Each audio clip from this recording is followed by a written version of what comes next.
3.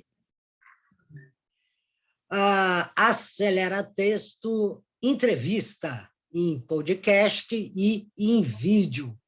Hoje eu tenho a honra de ter aqui comigo o professor Carlos Nepomuceno, o Nepô.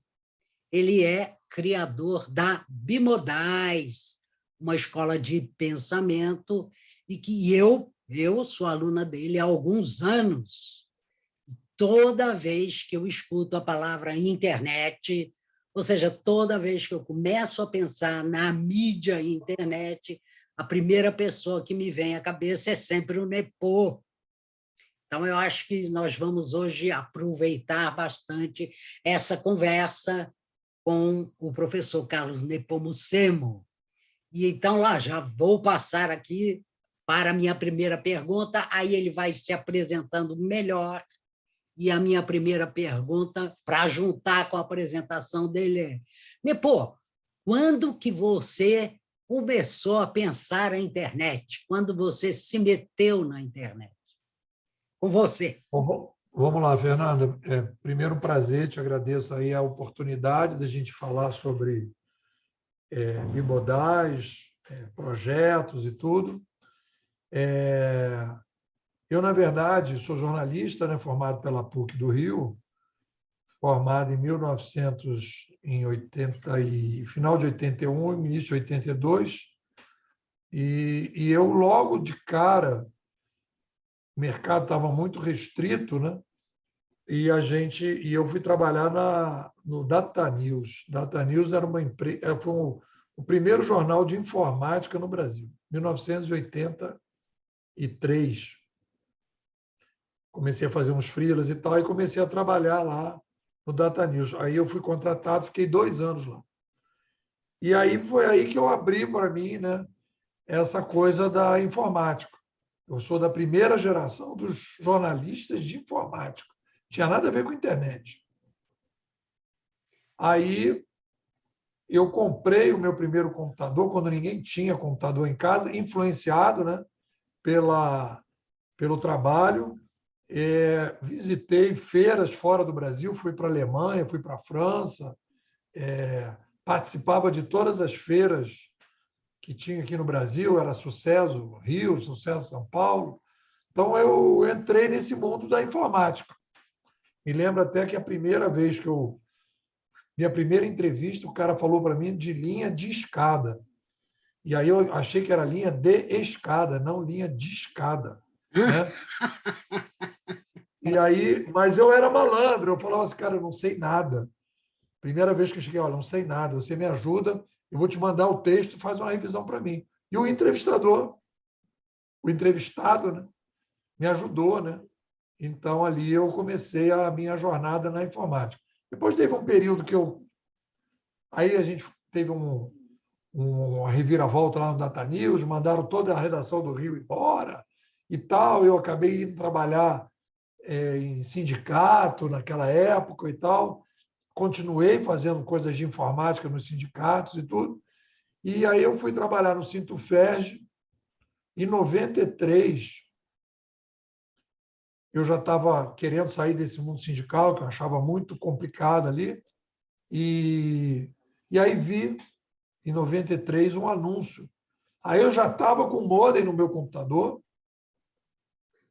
e aí já estava acessando o que chamava rede longa distância, não era internet ainda, e aí vi um anúncio convidando um pesquisador do Rio de Janeiro que tivesse perfil de informática, conhecesse informática, e trabalhasse no movimento social, que eu trabalhava em sindicato.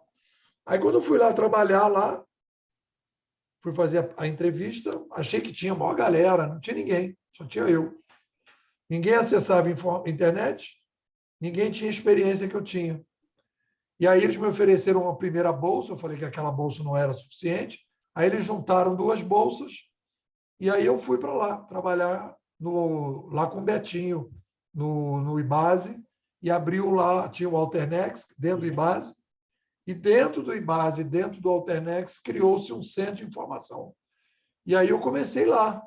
Não tinha nada, o pessoal assenta aí, faz. Mas fazer o quê? Não, faz aí. Mas fazer o quê? Não, faz aí. Aí eu, tá bom. Aí eu descobri que eu adorava essa coisa do faz aí, não tem nada definido. Aí comecei. Fiquei de 93 a 95 no Alternex. Aí eles venderam o Alternex para um banco, para um pessoal de um banco lá. E aí eu falei, sabe uma coisa? Vou montar minha empresa. Aí em 95, vai fazer quase 30 anos, eu comecei a trabalhar como pioneiro aí, né? Quer dizer, eu fui pioneiro como jornalista de informática, pioneiro como acesso ao computador, pioneiro como acesso à internet no Brasil e pioneiro, nós fizemos no Alternex o primeiro kit de acesso ao Windows. Não tinha Windows, não se acessava a internet. Nós fizemos o primeiro kit de acesso. Eu contei essa história na minha dissertação de mestrado. E aí, a partir daí, fui pioneiro como empreendedor de internet. Criei a minha empresa, .net, mais de 500 clientes, muita coisa. Então, quer dizer, essa brincadeira, Fernanda, de internet, não é uma coisa assim que eu vejo a galera aí falando e tal, né? Eu agora ceguei, entendo tudo, eu sou experiente. Eu estou aí com uma bagagem longa, né? Estou aí brincando disso desde 93, né? Então, é um pouquinho antes, né? Como profissional, ganhando dinheiro desde 93. Então, formei 3 filhos, comprei um apartamento grande na Lagoa, vivo disso, sobrevivo como empreendedor desde 95. Então, aí eu acho que tem aí uma história, né? E aí montei agora, recentemente, com 50 anos, eu descobri que eu era a minha vocação era teorizar, conceituar, ensinar, né? Escrever. Aí cheguei a essa vocação, com 50 anos só. E a partir daí eu comecei uma trajetória de pensador. Aí eu deixei de lado o executor, que eu fui até... aí foi 50, né? Foi até o 2000, né? A partir de 2000 ali que eu comecei a jornada, né? Aí escrevi 4 livros e muita palestra. Aí comecei a dar aula em pós-graduação e aí já tenho assim centenas e centenas de alunos que já passaram por mim, etc. Tal, até que eu criei a Bimodais há 3 anos atrás. Agora estamos no 4º ano. Então eu tenho essa passagem em que eu tenho toda uma trajetória como empreendedor de ação e agora eu sou empreendedor de visão. São 2 separações. E agora eu sou empreendedor da visão. Então, eu trabalho ajudando as pessoas a enxergar melhor o novo cenário, né? E isso, para mim, é uma missão. Eu brinco sempre que eu não trabalho para ganhar dinheiro, né? Eu ganho dinheiro para trabalhar. Eu sou apaixonado pelo que eu faço, o meu cérebro balança o rabinho todo dia de manhã, porque eu faço o que eu gosto. E isso que eu estou trabalhando aí já nesse período. Perfeito. Então, vamos agora falar da Bimodais. Eu achei bem legal o que você está falando aí, inclusive que você veio de um perfil operacional, né? O fazedor, o que aprende, né? Fazendo, para um perfil de o cara que pensa, o cara que conceitua, né? Então, você chega na Bimodais. Então, eu queria que você contasse, falar agora do final o que é a Bimodais, mas antes eu vou falar a minha impressão como aluna, né? Coisas que eu acho fascinantes. A primeira coisa que eu acho fascinante na Bimodais é a maneira com que ela existe, né? A Bimodais, ela é completamente digital, né? A gente aprende pelo WhatsApp. Então, todas as manhãs, né, de segunda a sexta, o Nepô, né, o professor aqui, ele posta, e é cedinho, 5h30 da manhã, ele posta 2 áudios e posta 2 textos, né? Então, você tem o áudio, você tem o texto e a possibilidade imediata de conversar com ele e com os demais participantes, né? Mas isso eu acho que ele vai explicar melhor. Então, isso eu acho que também é fascinante, né? Então, Nepô, fale da bimodais e aproveite para falar uma coisa que eu acho fundamental, que é o que está embaixo dela, sabe aquela metáfora que você usa da plataforma de petróleo. a plataforma de petróleo, então a superfície e o que está embaixo dela, porque aí ele vai chegar numa coisa que são as revoluções midiáticas, que é bem bacana. Com você, né? Bom, vamos lá. Então, assim, bom, então aí como professor, né, e conceituador, eu tive assim alguns aprendizados muito duros, né? Primeiro, as tentativas de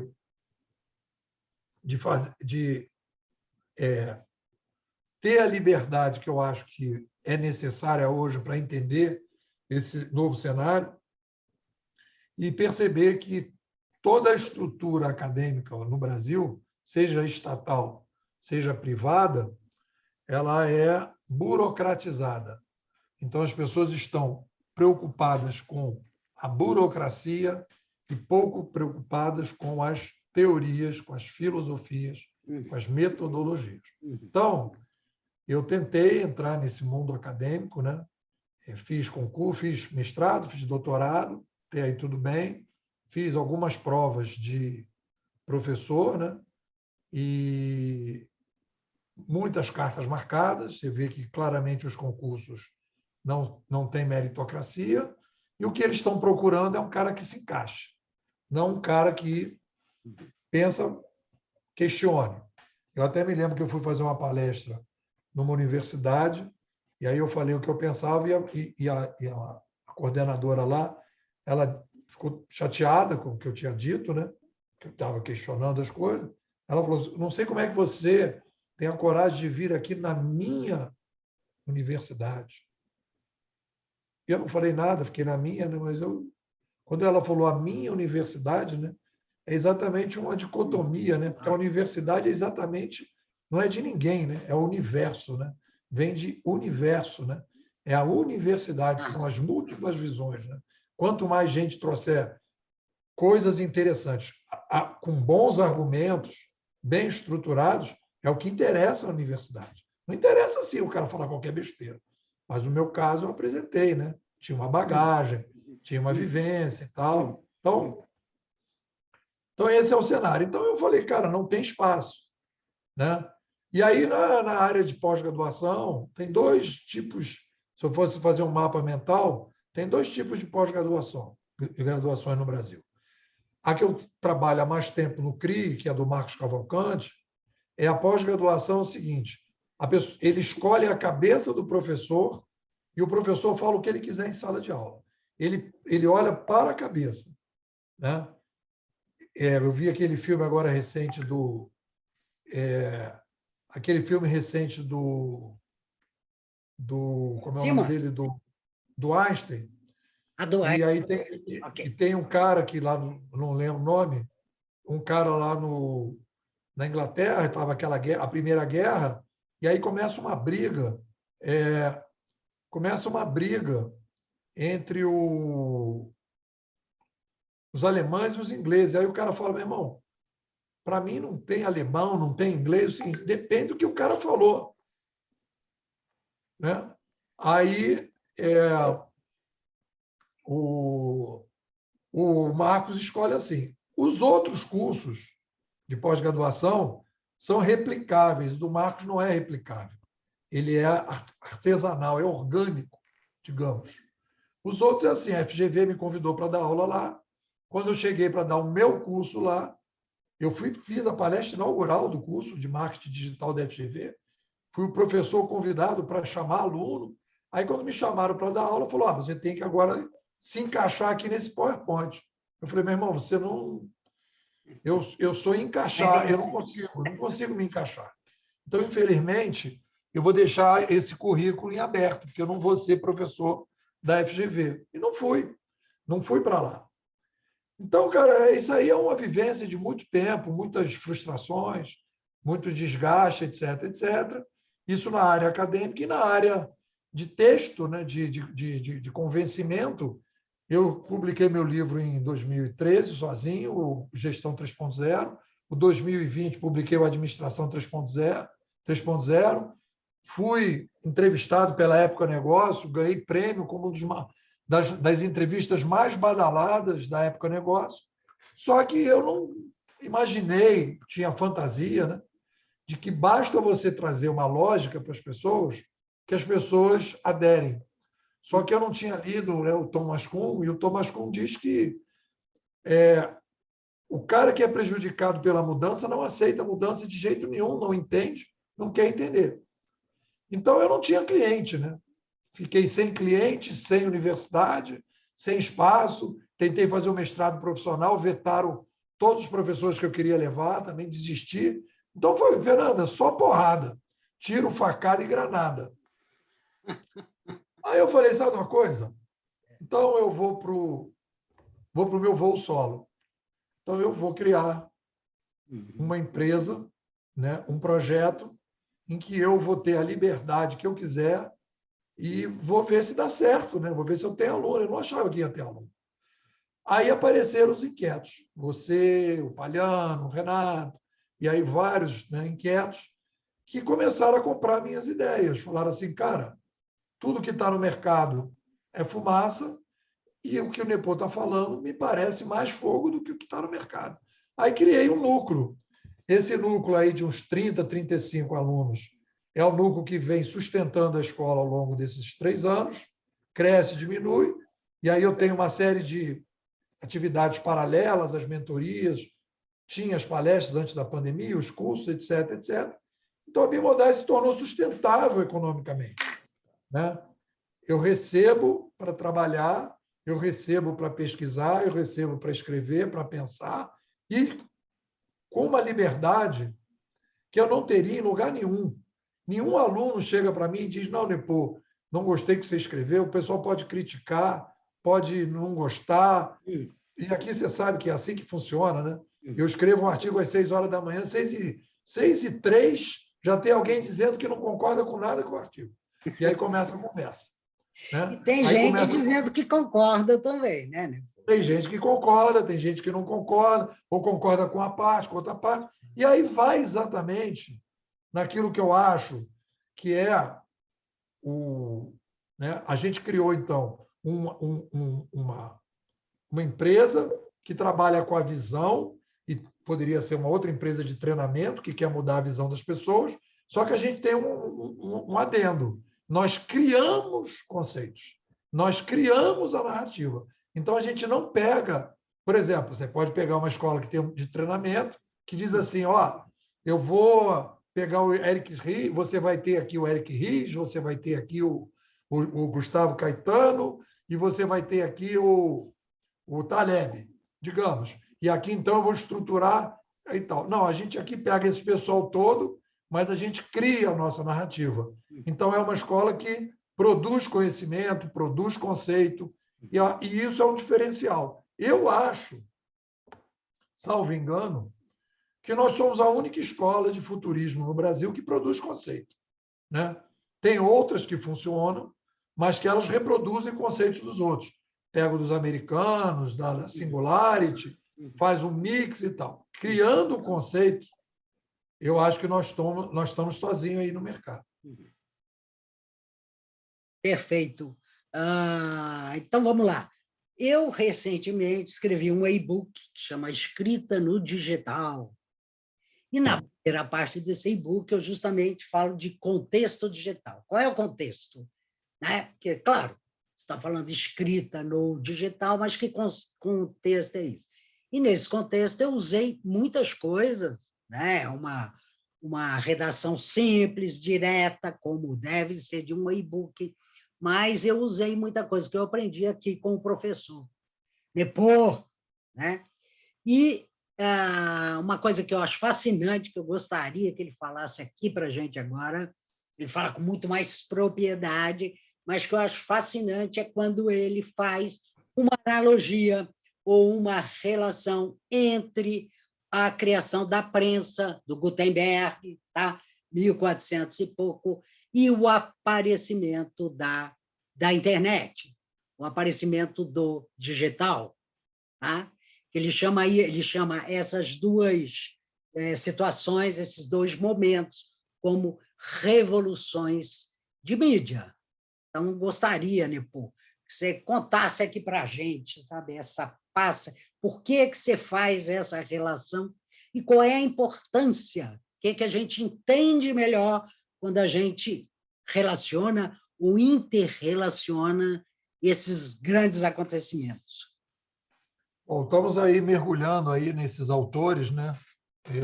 Nós estamos muito com foco agora nos empreendedores no Brasil, e eu tenho lido muito esse pessoal, e agora mais recentemente eu estou chamando de modus pensante. Tem o modus operandi e o modus pensante, né? Então, o modus pensante dos empreendedores dessa área de inovação digital, eu consegui identificar, e aí tem a ver com essa história da plataforma de petróleo. Você olha para o fenômeno, mas tem todo um ferramental dos marceneiros para você poder trabalhar com o fenômeno. Então, eu identifico hoje no mercado seis teorias sobre as mudanças que a gente está passando. Uma é a desteoria, ou a... Não vou botar desteoria, que aí não entra, né? Seriam 7. Mas a primeira é a mítica. Isso aqui é a era de Aquário que está chegando. Aí bota lá a era de Aquário, a era da cobra, do coelho, e mudanças de espiritualidades, etc. Então, isso aí é mítico. Depois você tem a explicação que a gente está vivendo. Sociedade do conhecimento é uma, sociedade em rede, vem até aquele livro do Castells. Depois você tem a sociedade da informação, depois você tem a tal da a quarta revolução industrial, né, que você vai definindo, e você tem a revolução midiática. Então, essas são as que estão aí no mercado. E aí as pessoas, às vezes, fazem um mix de uma com a outra. Já vi um cara fazendo uma palestra que era uma revolução da indústria e revolução da informação. Então, a coisa é meio bagunçada.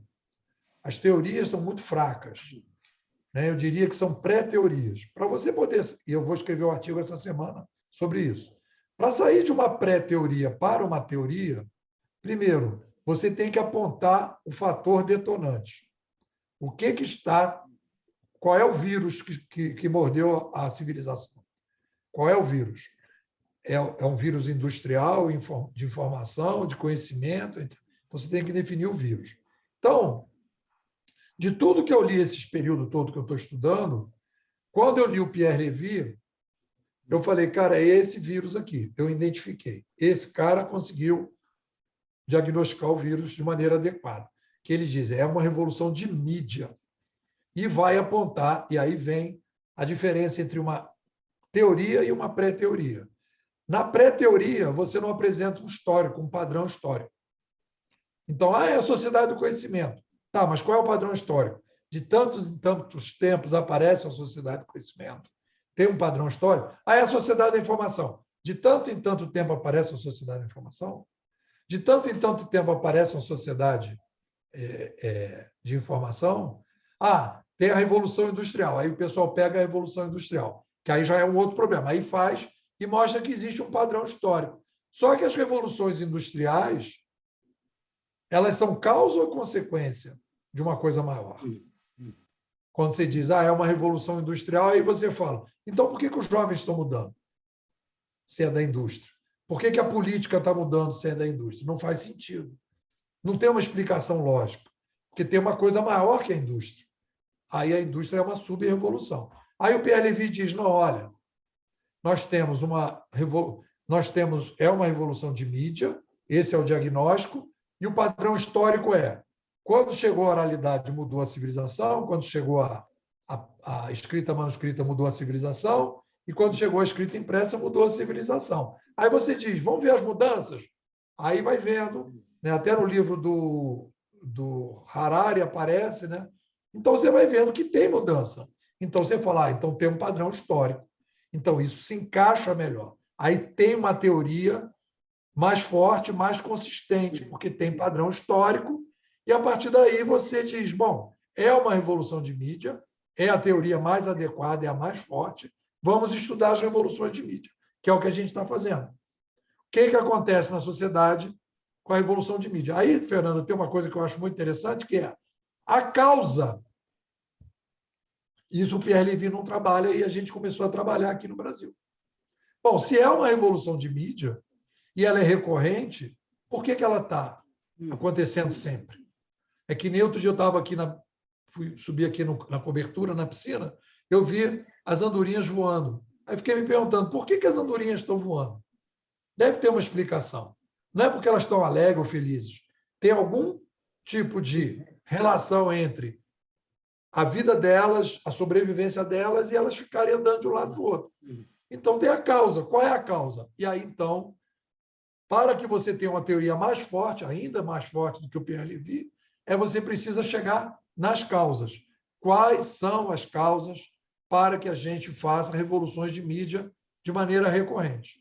E aí, então, você começa a procurar as causas. E aí a gente chegou no aumento populacional. Então, a gente, aqui no Brasil, a grande inovação que nós trouxemos para a visão canadense foi trazer a causa.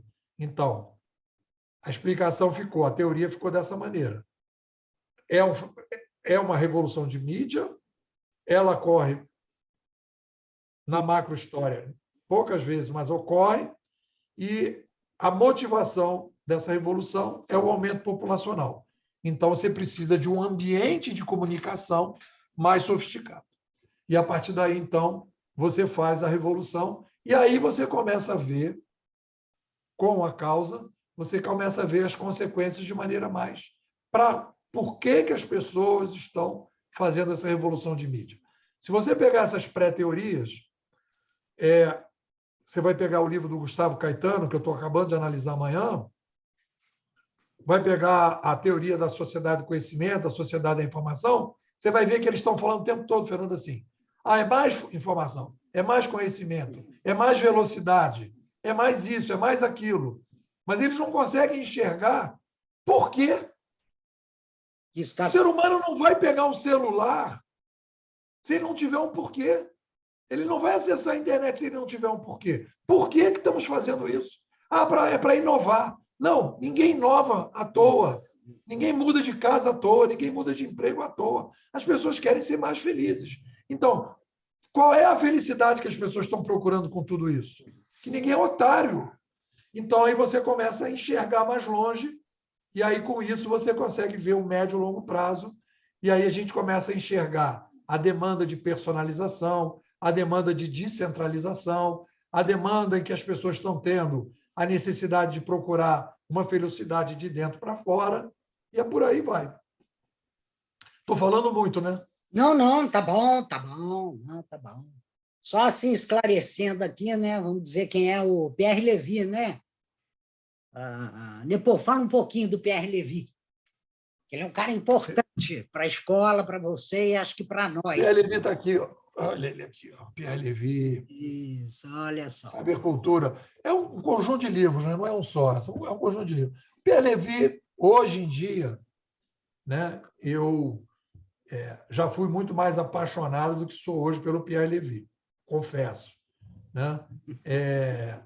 Mas o Pierre Levy ele tem uma coisa que é muito legal, que é o seguinte, é a facilidade de explicar.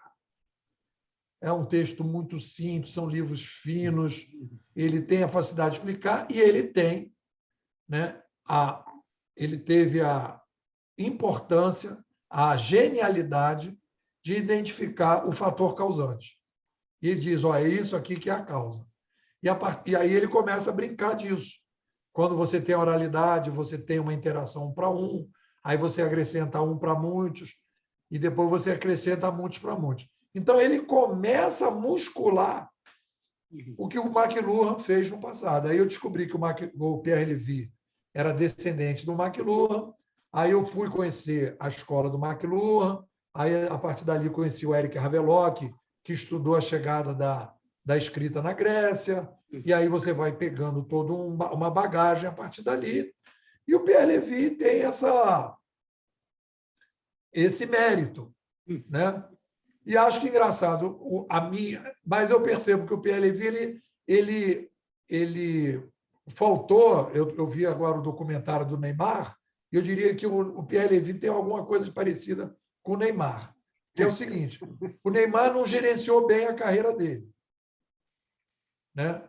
Ele não é um bom gestor da carreira dele, ele se perde, toma decisões. E o Pierre Levy, eu acho que ele não entendeu que o grande diferencial dele como pessoa é ser um filósofo, é ser um conceituador, né? Ele trabalha com a visão. E aí ele resolveu entrar no mercado de ação, criar software, árvore de conhecimento. Aí ele se perdeu um pouco.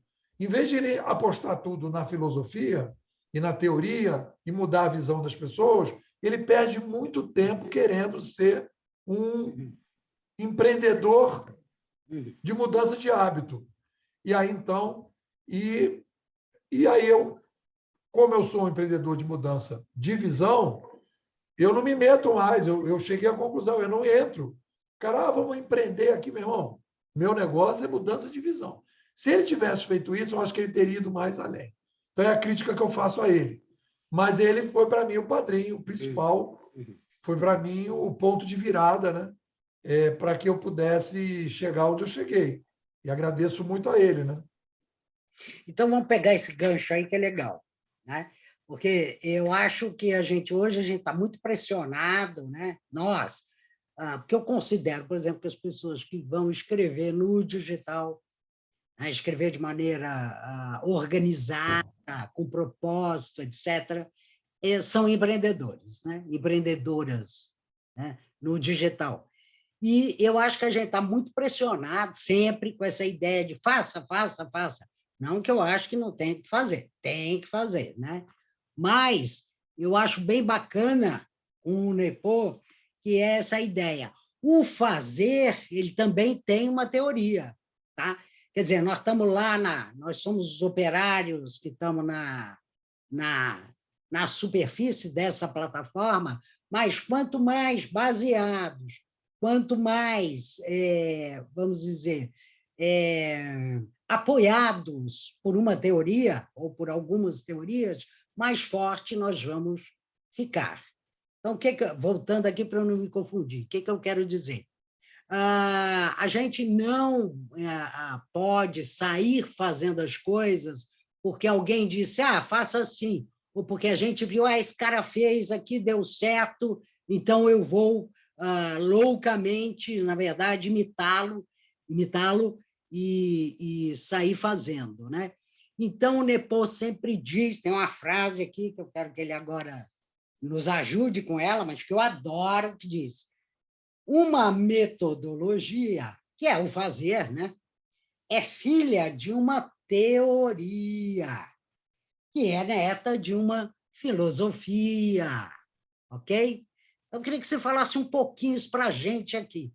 O que é isso? Uma metodologia. Então, a metodologia é filha da teoria e a teoria é filha de uma filosofia? Essa ideia aí tem a ver com essa parte de baixo, né, que a gente conversa aqui da plataforma, porque a gente, para olhar para o digital, a gente precisa fazer, quer dizer, conceitos são cadeiras. Para fazer cadeiras, você precisa de um ferramental. Então, existe um ferramental epistemológico, que é o estudo de como a gente conhece, para que a gente possa ajudar as pessoas. Tem até agora, eu vou escrever esse artigo que vai sair, sem ser amanhã, na quarta, sobre teoria e pré-teoria, a frase do Silvio Meira, né? Que ele diz que toda teoria, toda mudança tem uma teoria. O problema é que a teoria é consciente ou inconsciente. Então, não é que a pessoa diz assim, eu não quero teoria. Não, ela tem uma teoria. Ela não sabe, ela não refletiu, mas ela tem uma teoria. Eu vou mudar, vou sair do Rio, como eu fiz, vou para Teresópolis. Eu desenvolvi uma teoria. Por que Teresópolis? Por que não Campos do Jordão, ou por que não João Pessoa? Não, porque Teresópolis, aí tem uma série de teoria para você basear a minha metodologia, que era a mudança, para poder, então, operacionalizar a mudança. Então, não tem como fugir. O problema é que a gente tem hoje, Fernanda, uma crise das ciências sociais, uma anomalia das ciências sociais. Quando o Pierre Levy diz que que a gente tem que rever a história a partir das mídias, e aí a gente está trabalhando aqui de baixo, né, na parte de baixo da plataforma, o que ele está dizendo, na verdade, é o seguinte: há uma anomalia das ciências sociais, há um novo motor da história humana que tem que ser recontado a partir das novas mídias, das mídias que chegaram. Então, todo o aparato paradigmático das ciências sociais entra em crise com Pierre Levy, que é antes do McLuhan, pós-McLuhan. McLuhan que introduz essa crise. Então, existe uma crise, e as pessoas não estão entendendo o digital porque estão pegando a velha teoria das ciências sociais para entender esse novo ambiente. E o que é novo é o seguinte: olha, existe um mosquito chamado mídia, que quando ele entra na sociedade e sai mordendo a civilização, ele cria uma pandemia, uma tecnopandemia. É isso, é simples, mas tem que entender.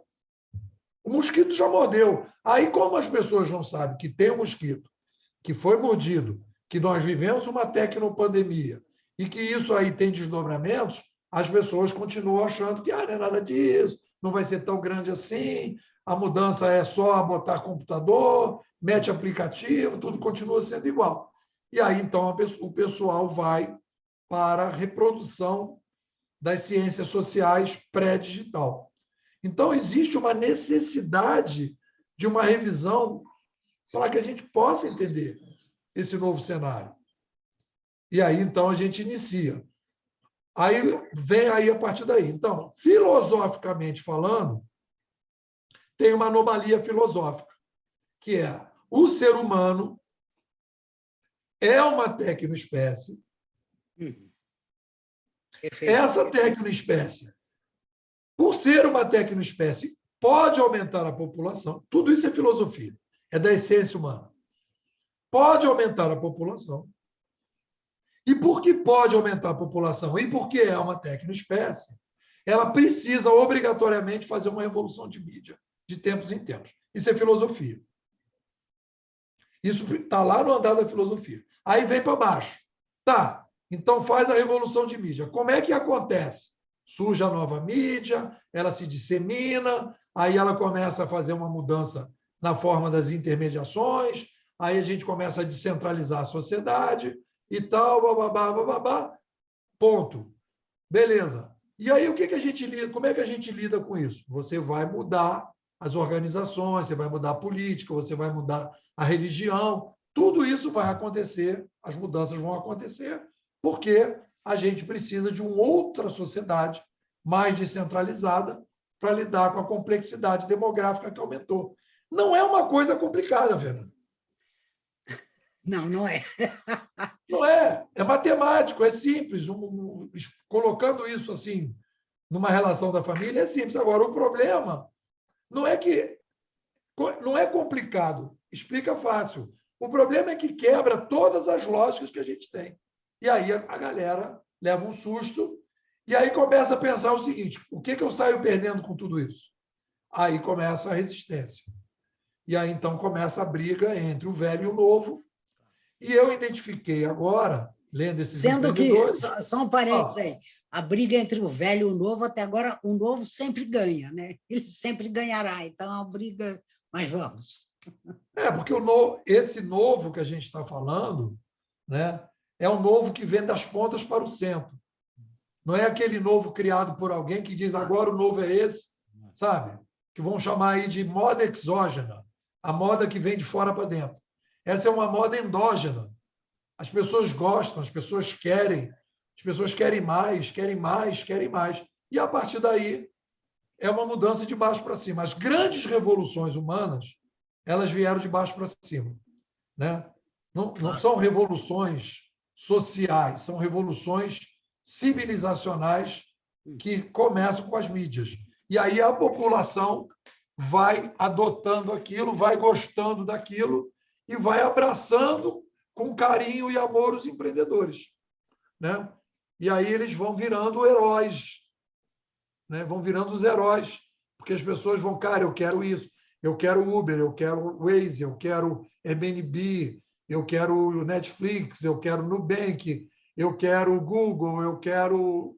Eles vão abraçando as pessoas e vão agradecendo. E aí, a partir daí, a mudança vai acontecendo. Então, há uma mudança filosófica de pensamento profunda, disruptiva, há uma mudança teórica. E para que se possa se adaptar a tudo isso, há uma mudança metodológica disruptiva. Só que a resistência é gigantesca, né? É gigantesca. E aí tem uma coisa que eu acho que é interessante, que é o seguinte, e a gente estava conversando isso semana passada, de 100% das pessoas que estão aí, né, em que eu chego, 20% se identificam com a mensagem. E desses 20% que se identificam com a mensagem, 20% abraça aquilo e transforma aquilo numa missão de vida. Então, você vê que, se eu fizer contato com 100 pessoas, desses 100, 20 vão achar bacana o que eu estou falando, né? E desses 20, 4 vão dizer, cara, isso vai mudar a minha vida. Então, de 100, 4 pessoas são impactadas profundamente pelo nosso trabalho. Então, essa é mais ou menos a média. É sempre assim. E aí você pode calcular, bom, se eu tiver 200, 8 vão ser impactados. Se eu tiver aí, você vai, né? Isso. É isso mesmo. Bom, Nepô, acho que a nossa conversa, né, está chegando aqui no final, infelizmente, mas é uma questão de tempo também, de tempo que as pessoas vão ouvir. Então, eu queria que você só dissesse, se alguém se interessar pela Bimodais, o que ela faz? Bom, aí a gente aqui é todo online, né? A gente vive de imersões, nós estamos na 7ª.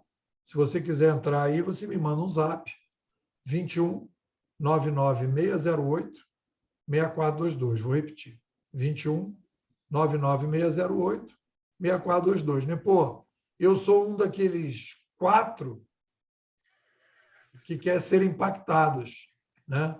Eu acho que eu tenho, minha mente balançou o rabinho quando ouviu você.